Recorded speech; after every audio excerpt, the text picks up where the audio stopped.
Le métier de professeur, tout le monde le connaît. Notre propre parcours d'enfant, puis celui de nos enfants sont jalonnés de profs, tels des repères dans le temps, mais aussi des repères dans l'accès aux multiples savoirs dont ils sont les garants. Le professeur exerce un métier qu'il a choisi, il l'exerce avec rigueur et compétence, mais avant de se fondre dans l'entité enseignement, les profs sont des femmes et des hommes formidables, des bâtisseurs aux multiples facettes. Je suis Christophe Salomé, professeur des écoles depuis une trentaine d'années, et depuis 15 ans, je me promène d'école en école en tant que maître remplaçant. Je découvre régulièrement des personnes qui ont des choses à raconter, des personnes qui font, des personnes qui ne sont pas juste des enseignants, des profs, etc. Dans ce podcast, je leur donne la parole.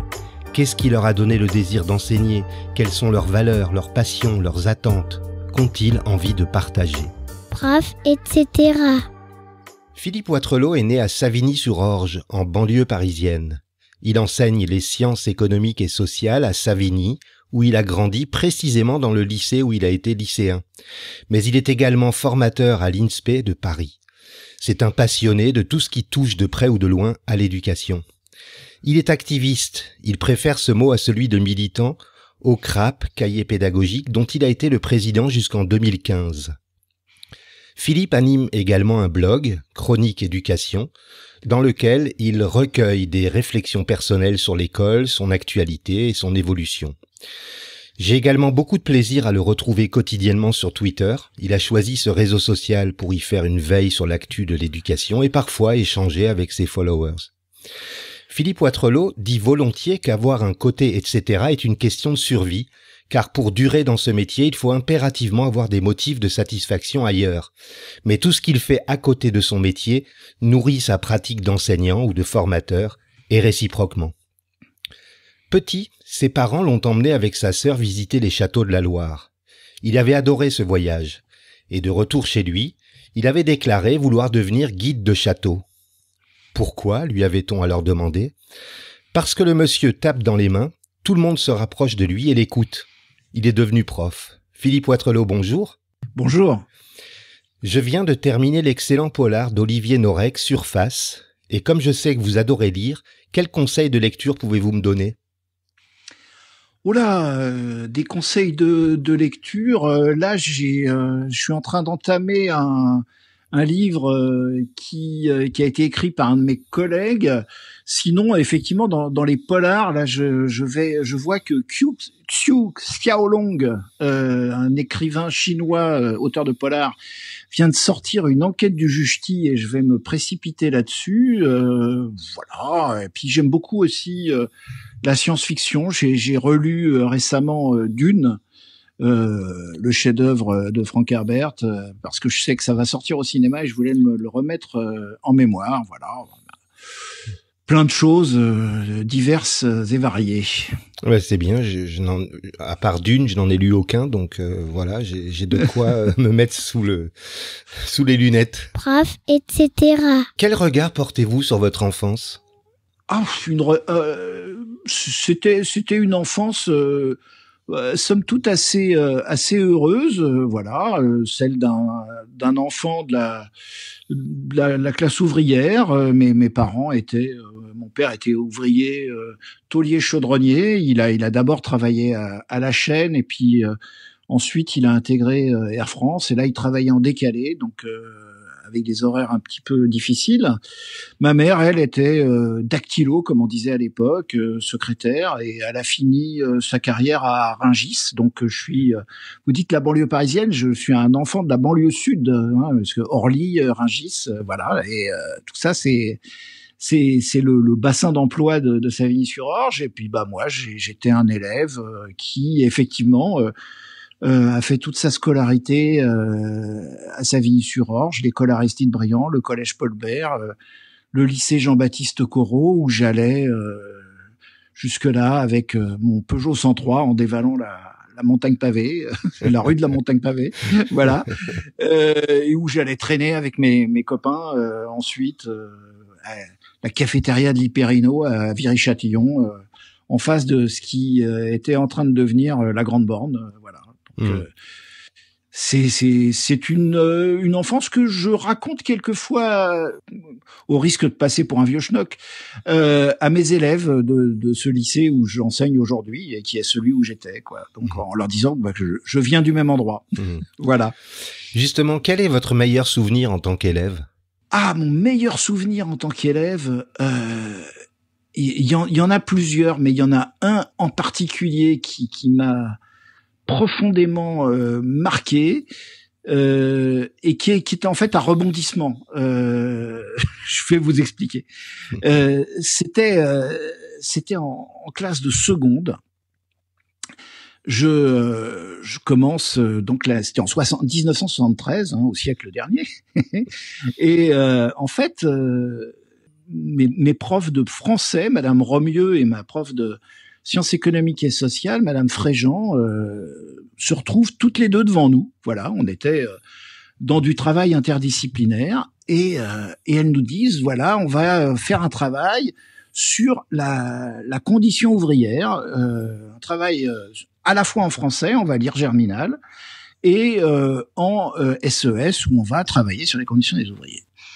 Et donc moi je lève timidement la main en disant moi je peux faire un reportage sur la mine parce que je m'appelle Watrelot et que une bonne partie de ma famille se trouve dans le Nord et à l'époque il y avait encore des membres de ma famille qui étaient d'anciens mineurs quoi, qui n'étaient pas encore complètement détruits par la silicose et je suis allé avec mon magnétophone Philips bleu, je suis très focalisé sur les couleurs, interviewer un de mes grands-oncles, enfin je sais plus quel était le lien de parenté exactement, qui avec une voix d'outre-tombe, abîmée par justement les poumons abîmés par la silicose, m'a raconté un peu la mine, tout ça, enfin bon bref, il m'a montré son livret ouvrier, enfin des tas de choses, et donc moi j'ai fait alors mon petit montage, Christophe Salomé de l'époque, avec des moyens évidemment un petit peu plus rudimentaires. Et puis je suis revenu et avec vraiment les moyens de fortune, j'ai fait écouter ce reportage-là lors de mon exposé, avec des dessins en plus, etc. Et je dois dire que j'ai eu une très bonne note et surtout, et c'est ça qui est peut-être le plus important dans l'histoire, ça m'a réconcilié avec l'école. Alors, je dis pas que j'étais un mauvais élève, au contraire, j'étais un élève plutôt bon, mais j'avais l'impression que l'école ne parlait pas de moi, ou en tout cas ne parlait pas de mon milieu, qui était le milieu ouvrier. Et on n'était pas très nombreux à l'époque là-dessus. Voilà. Et ça, c'est pas tout à fait la fin de l'histoire, parce que la vraie fin de l'histoire, c'est que bien des années après, je rencontre, alors que j'étais enseignant et que je faisais passer les oraux du bac, je rencontre dans le même jury que moi Madame Romieux, ma prof de français de l'époque, et je m'approche tout aussi timidement qu'à l'époque d'elle, en lui disant « Bonjour madame, je sais pas si vous vous rappelez de moi, je m'appelle Philippe Watrelot ». Et là, elle me dit « Ah mais si, je me rappelle très bien, vous aviez fait un exposé absolument remarquable sur la mine, sur Germinal, etc. C'était formidable, c'est un de mes meilleurs souvenirs de prof. » Et là, vous imaginez l'émotion qui a été la mienne à ce moment-là. Et donc voilà, j'aime bien raconter cette histoire parce qu'elle montre aussi finalement ces moments qui sont extrêmement rares dans le métier de prof, qui sont les moments où des élèves vous disent des choses qui vont vous être une profonde gratification, et que ça peut aussi passer dans les deux sens, quoi, des profs qui se rappellent de vous, et ça c'est quand même quelque chose qui fait tout le sel de ce métier.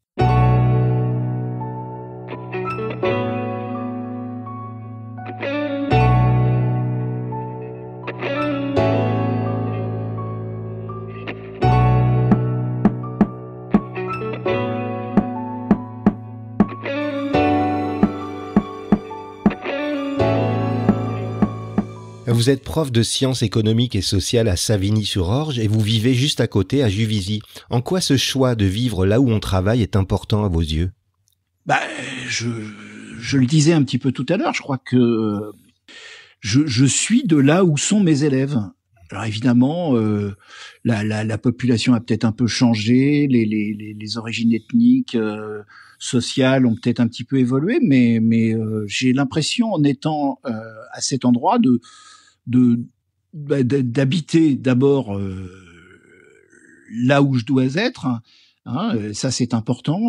Je critique pas du tout les enseignants qui prennent le train et qui viennent jusqu'au lycée, mais moi ça me semble important. Et j'ai l'impression surtout de rendre ce qui m'a été donné en étant prof ici. Alors j'ai été prof ailleurs. J'ai été prof à New York notamment, au lycée français de New York, et là je dois dire que j'ai enseigné à des élèves de ZEP, de zone extrêmement privilégiée, et c'était évidemment complètement différent, quoi. Et je crois qu'en revenant, parce que c'est un coup du destin, c'est pas du tout volontaire que de me retrouver dans ce lycée de Savigny-sur-Orge. C'est vraiment, mon dossier avait été égaré perdu entre le ministère de l'Éducation et le ministère des Affaires étrangères, et à mon retour des États-Unis donc. Et voilà, on m'appelle, on me dit en fait le lycée de Savigny-sur-Orge, vous connaissez? Et j'ai dit oui, je connais. Bon, alors au début j'ai eu un peu un sentiment de régression, et puis depuis voilà, j'y suis toujours depuis 2002, et je pense que j'y suis totalement à ma place. Voilà.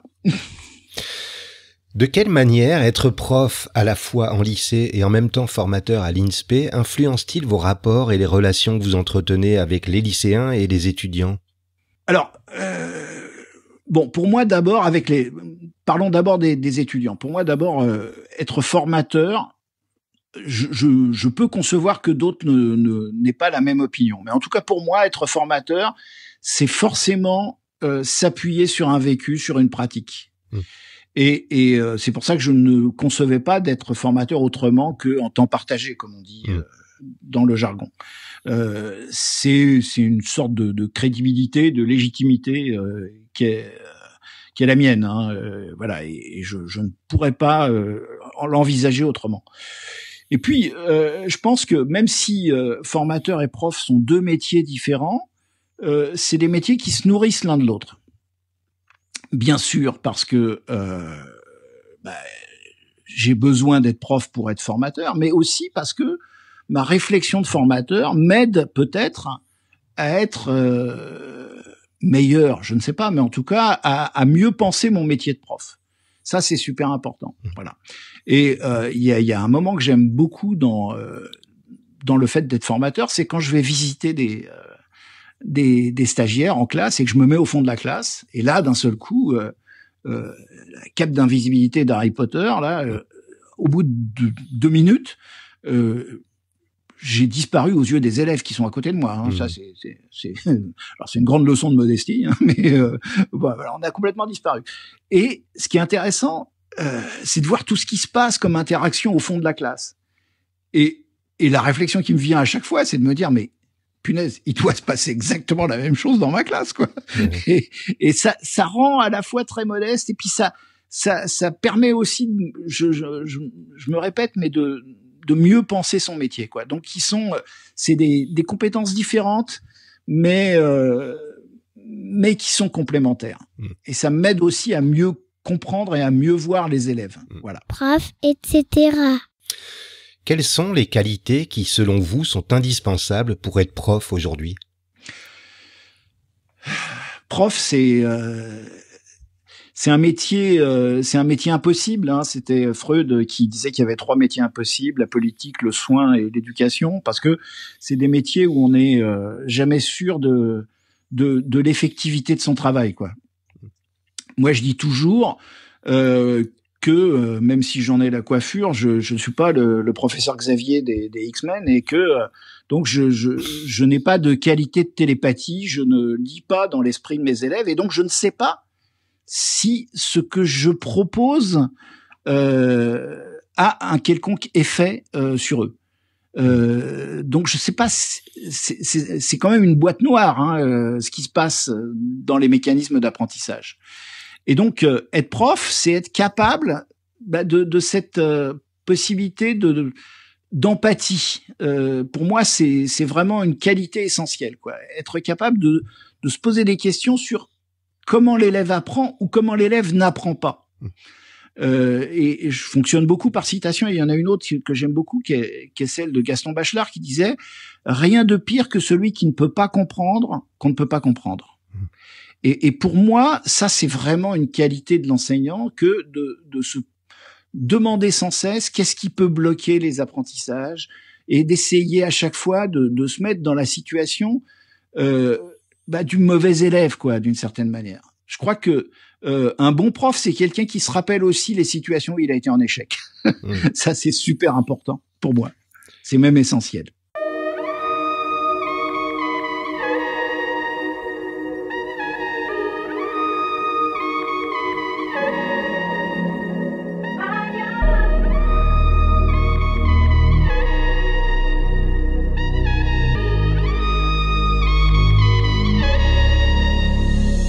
Vous parliez tout à l'heure de votre passage à New York.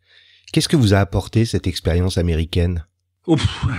C'est plein de choses très différentes, hein, et même encore aujourd'hui, j'ai un peu de mal à en parler parce que je l'ai peut-être pas dit tout à l'heure. C'était entre 2000 et 2002, et donc au milieu il y a le 11 septembre 2001, et donc un moment très fort, quoi, très important. Récemment, j'ai été contacté par une équipe de tournage d'un documentaire qui va s'appeler 11 septembre, une histoire française, et donc on m'a demandé de raconter ce que j'avais vécu ce jour-là au lycée français de New York. Ça a été des moments d'une très grande intensité. Vous savez, il y a des jours où on se rappelle à peine de ce qu'on a fait dans la journée, puis il y a des jours où on se rappelle de chaque minute.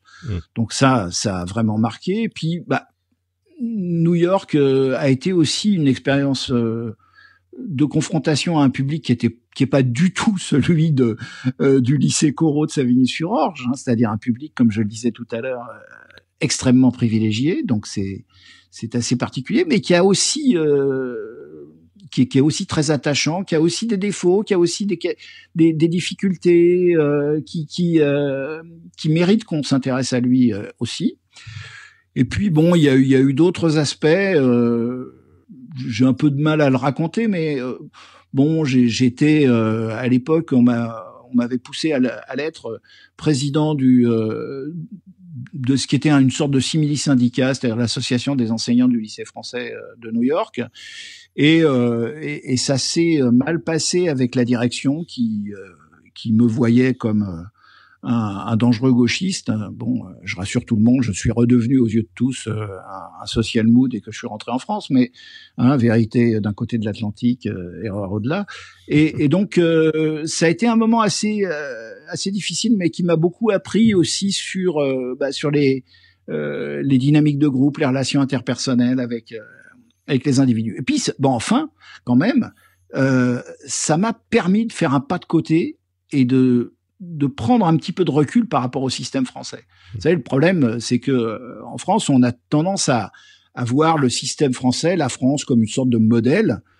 Et puis, on se rend compte que ça l'est pas forcément et qu'il y a plein d'autres manières de fonctionner dans plein de domaines, et en particulier dans le domaine éducatif. Et donc, ça m'a permis aussi d'avoir ce relativisme que j'ai conservé et qui me semble très important aujourd'hui pour penser l'école. Alors vous allez doucement mais sûrement atteindre vos 40 ans d'expérience professionnelle. Est-ce que vous avez une anecdote que vous avez vécue et qui pourrait illustrer le bonheur d'être prof ? Il y en a plein. Mais vous savez, j'évoquais tout à l'heure New York, le moment où il a fallu revenir en cours après le 11 septembre et où j'ai été un petit peu paniqué parce que finalement quand il s'agissait de donner la parole aux élèves, les élèves étaient pleins d'une sorte de colère, de haine, etc. Et où un de mes élèves un élève qui s'appelait Donald d'ailleurs, un béninois, a pris la parole et a retourné la classe en leur faisant prendre conscience un petit peu des biais dans lesquels ils étaient. Et là, moi, je trouve ça formidable parce qu'il faut toujours faire confiance aux élèves et qu'on a des moments comme ça qui sont absolument magiques où les élèves nous montrent toute la richesse de leur réflexion. Il y a plein de moments comme ça. Je pourrais dire aussi tout bêtement les petits moments où les élèves reviennent vous voir, ou alors tiens, un moment très bête, très simple. Je fais un cours en seconde il y a quelques années sur le financement des systèmes de retraite, etc. Et puis bon, le cours est sympa, je suis content, bon, ça se passe bien. Et puis quelques mois après, c'est des grandes grèves concernant les retraites. Et un élève vient me voir et me dit monsieur, vous vous rappelez votre télé là? Eh ben maintenant c'est dans la rue. Et là, pour moi, c'est formidable parce que d'abord c'est la justification que enseigner les sciences économiques et sociales, c'est quand même quelque chose d'important dans la formation civique, dans la compréhension du monde et de la société. Et puis c'est surtout cette preuve qu'on n'a pas assez souvent, que ce qu'on fait marque quand même les élèves, quoi. Puisque des mois après, ils se rappelaient de ce cours. Voilà. Une dernière anecdote encore, j'ai reçu il y a quelques années là un mail d'une personne dont je ne me rappelais pas le nom et qui commence son mail ainsi en me disant bonjour monsieur Wattrelos, j'ai retrouvé votre adresse mail par hasard et je voulais vous remercier pour un cours que vous aviez fait il y a 20 ans et que je n'avais pas compris à l'époque. Voilà. Un cours sur le déterminisme social, voilà, et dont il était sorti très en colère parce qu'il trouvait que c'était pas juste, c'était pas normal, etc. Et 20 ans après, il prend la peine de me recontacter, bon, peut-être parce qu'il retombe sur mon email, mais en tout cas, voilà, ça c'est un moment extraordinaire. Ces petits riens qui font quand même l'intérêt du métier, quoi.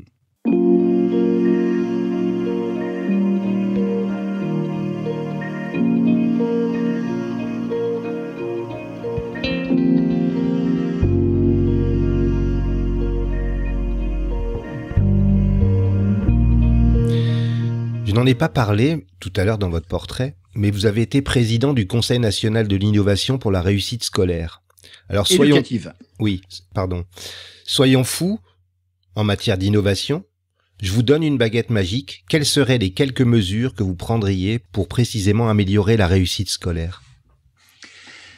La réussite éducative, c'est quelque chose qui a été mis en avant à l'époque par le ministère Payon et puis ensuite qui s'est poursuivi jusqu'en 2017. En 2017, ce CNIRE, ce Conseil national de l'innovation, a été supprimé et qui était d'abord centré sur quelque chose qui, à mon avis, est essentiel et qui devrait être l'objectif de toute action, c'est la lutte contre les inégalités scolaires.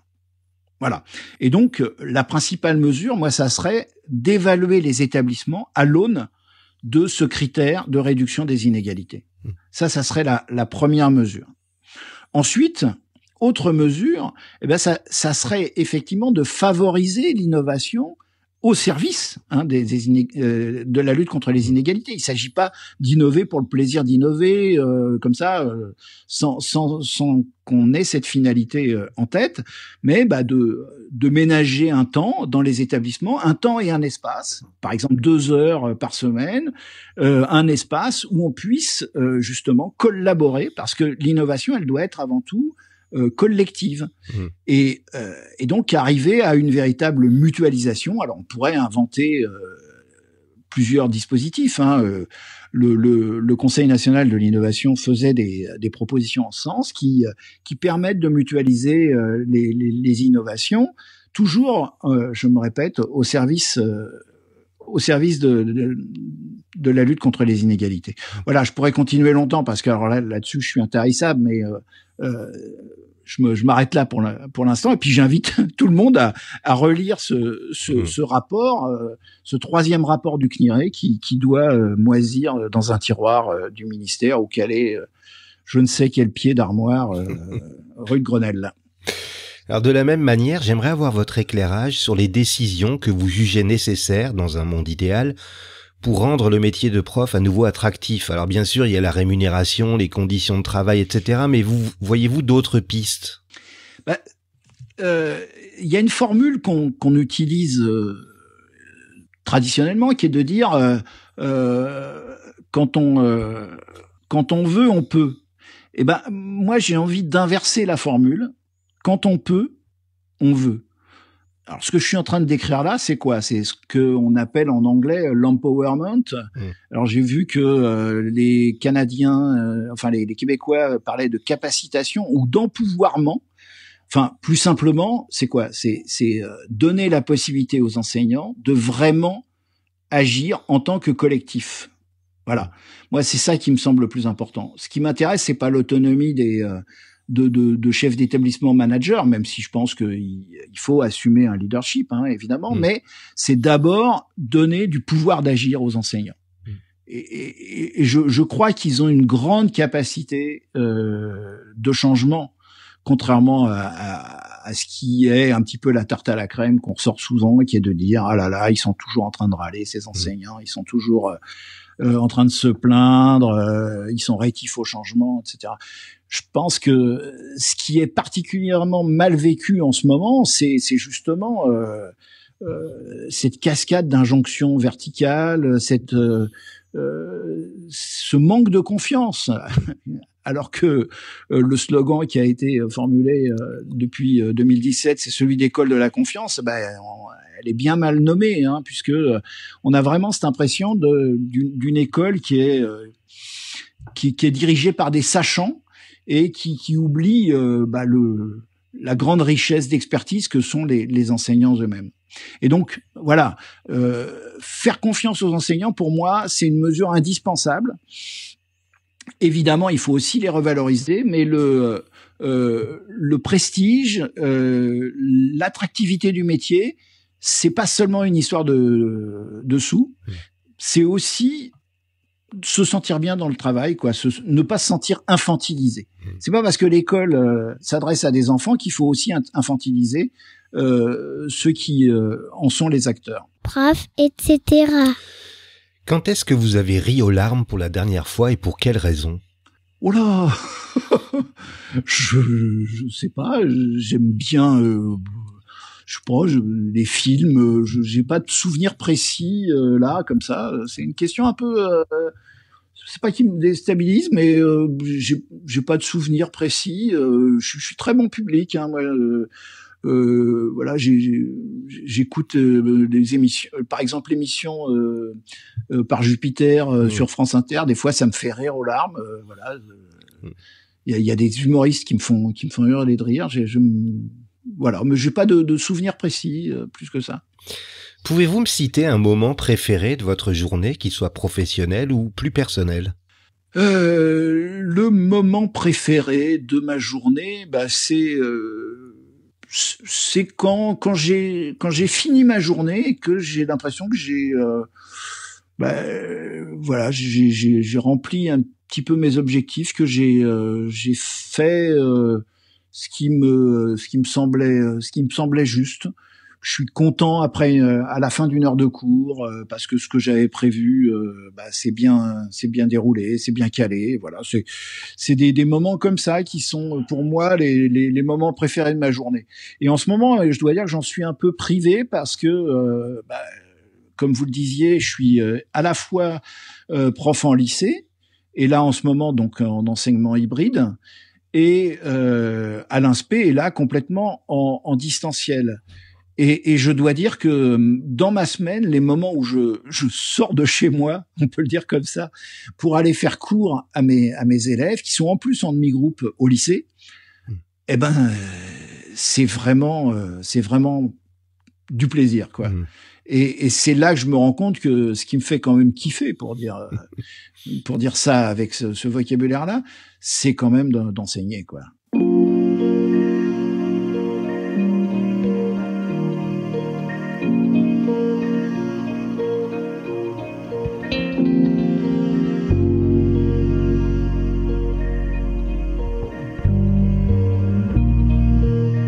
Quelle valeur a aujourd'hui le plus de sens pour vous, Philippe? La coopération. La coopération, vraiment. Vous avez dit que j'ai été donc président du CNIRE. J'ai aussi été président d'un mouvement pédagogique. Vous l'avez évoqué dans votre introduction.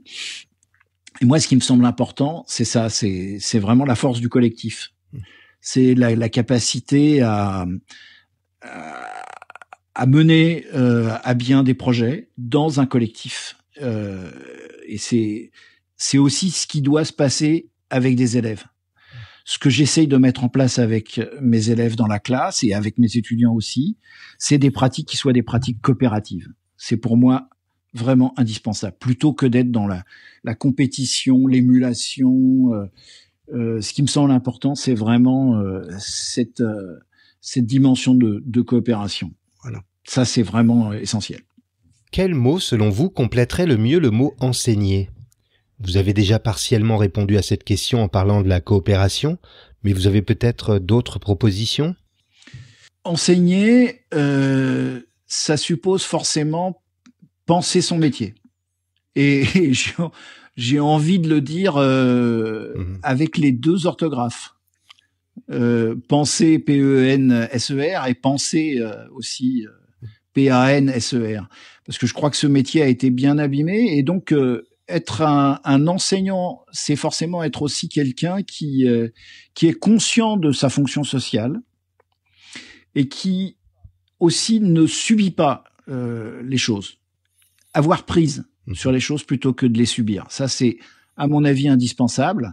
Et donc, enseigner, c'est forcément être un citoyen, c'est forcément être quelqu'un qui, pour moi, est quelqu'un d'engagé dans la vie, dans la société, dans le monde. Voilà, on peut pas être enseignant et simplement spectateur, me semble-t-il. Prof, etc. Quelle compétence ou capacité qui vous rend bien des services dans votre vie vous rend un peu fier? C'est très immodeste comme question, ça. Je sais pas. Franchement, je sais même pas si j'ai envie de répondre à cette question. Non, mais en dehors de la blague, moi, ce que j'aime, j'aime bien me définir comme un passeur. C'est-à-dire quelqu'un qui a été capable de mettre sur pied avec d'autres des projets, quoi. Voilà. Et pas forcément celui qui va se mettre en avant. Évidemment, je l'ai été et beaucoup me l'ont d'ailleurs fait payer assez cher parce que j'ai été amené à représenter mon association à plusieurs reprises. Mais à chaque fois, c'était parce que j'étais le porte-parole d'un collectif. J'y reviens encore une fois. C'est pour moi une valeur fondamentale. Et donc être un passeur, être quelqu'un qui essaye de justement fédérer des énergies, ça c'est pour moi une qualité dont je suis assez fier. Alors j'ai plein de défauts par ailleurs, je suis assez teigneux, je suis pas forcément. Alors et puis j'ai un gros défaut, c'est que je peux pas m'empêcher, même dans des situations où il faudrait de l'éviter, de faire des jeux de mots stupides, des calembours, etc. Voilà. Donc ça, c'est un énorme défaut. Et puis plein de choses, qui ne méritent pas d'être racontées ici. Voilà. Si vous pouviez vous mettre dans la peau de quelqu'un d'autre, vivant ou mort, pour une journée, vous choisiriez qui? Je n'en sais rien. Si, alors, c'était un personnage détestable. Mais j'aurais aimé chanter comme lui, Frank Sinatra, voilà, par exemple. Je chante très mal et j'ai toujours admiré les gens qui chantaient très bien. Et donc, par exemple, Frank Sinatra, ouais, Mais pas pour le côté ami de la mafia, tout ça. Hein, on est bien d'accord. Hein. Voilà. Ou Nat King Cole pour rester dans la même veine, quoi. On arrive bientôt au terme de cet entretien et ma dernière question, c'est celle-ci. Qu'est-ce que vous vous souhaitez pour les 2 prochaines années ? De continuer à apprécier mon métier et de retrouver très vite tous mes élèves et mes étudiants en vrai, hein, en présentiel. Alors on a appris des mots nouveaux. Hein. On a appris des mots nouveaux cette année, donc en présentiel. Ils sont encore contestés par les correcteurs d'orthographe. Hein. Ouais, j'ai vu ça. Ouais. Et puis ce que je me souhaite aussi, c'est de la sérénité, c'est être capable toujours de conserver le petit recul et l'humour qui permet de prendre de la distance, parce que bon, je suis peut-être un petit peu trop sur les réseaux sociaux. Vous avez cité Twitter, mais il y a aussi Facebook et ces réseaux sont pas connus pour leur amour de la nuance, hein, on va dire ça comme ça. Et donc, j'espère conserver l'humour, la distance, qui permettent de dire que tout ça, finalement, c'est pas si grave, et que la vraie vie, c'est d'abord ce qui se passe auprès de ses proches, dans la classe. Et pas dans ce monde strictement virtuel, même si il permet de faire des rencontres comme la vôtre, par exemple. Merci Philippe d'avoir accepté mon invitation à participer à Prof, etc. Merci beaucoup. Je vous en prie, et merci à vous. De rien. Si vous avez aimé cet épisode, n'hésitez pas à vous abonner à Prof, etc. sur les plateformes de diffusion, Spotify, Apple Podcasts, Deezer par exemple. N'hésitez pas non plus à m'offrir des étoiles sur iTunes, ainsi que vos commentaires. Ça m'aide beaucoup. Et si vous avez envie de partager votre côté, etc. avec les auditeurs, écrivez-moi sur Twitter ou sur la page Facebook de Prof, etc. À vendredi.